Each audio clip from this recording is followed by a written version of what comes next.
During Mahabharat war, Arjun, when looked at the warring armies, that is both the sides like the Pandavas and the Kauravas, so he asked Shree Krishna, like Shree Krishna was his Sarthi.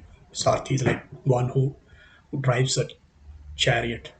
The vehicle are driven by the pulled by the horses. So that chariot was like as a driver, Arjun Shri Krishna was his companion or his Sarthi. So Arjun requested Shri Krishna that how can I fight with this army where all my gurus, teachers, elders, youngers, my uncles, my nephews, cousins, they are on the other side whom I have to kill.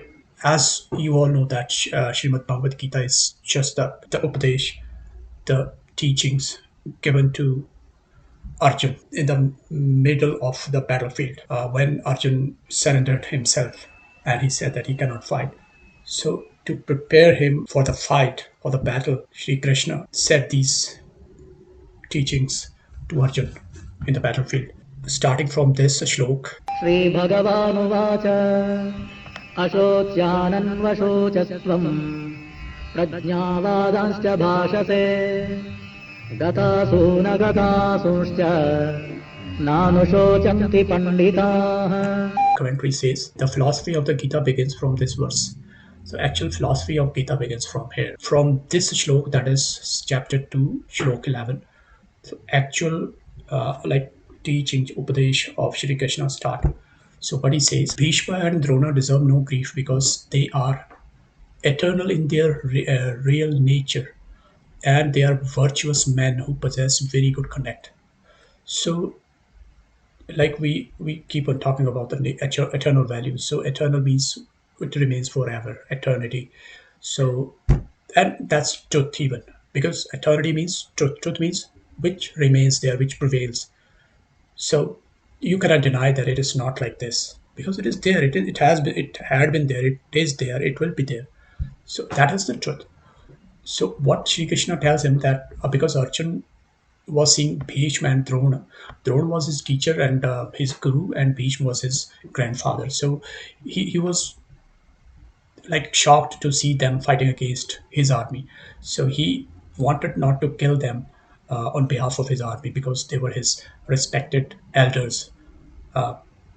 So Sri Krishna told him that they are not the way they appear. I mean, the identity of Bhishma and Drona is not the way they look like. I mean, the way you perceive them as Bhishma as grandfather and Drona as your teacher, your guru.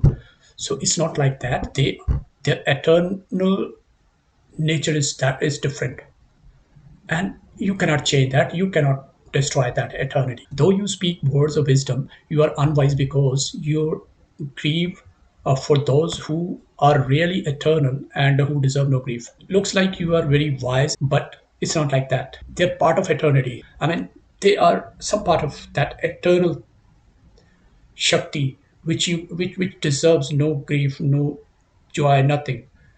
So you cannot feel guilty of killing these men who are part of that eternal Shakti. They who are endowed with the knowledge of the self or the wise men, they will not grieve for the living or for the dead because they know well that the self is immortal and that it is unborn. Because they know that the self means Atman. Atman means we are a part of this E is equal to mc square, which later on Einstein took it from some of Hindu text and derived that formula E is equal to mc square. We are a part of energy, and when we become equal to some mass means the body which we are having, like in the form of a human.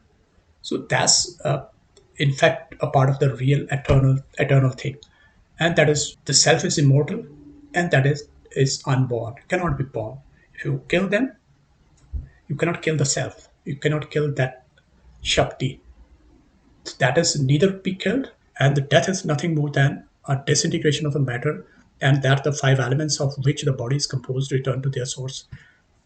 Arjun had forgotten the eternal nature of the soul and the changing nature of the body because of his ignorance. He forgot that his relation with this world in this present life was the result of the past actions. The result of past actions is known as karma, And that portion of the karma which gave rise to the present incarnation is known as rebirth karma.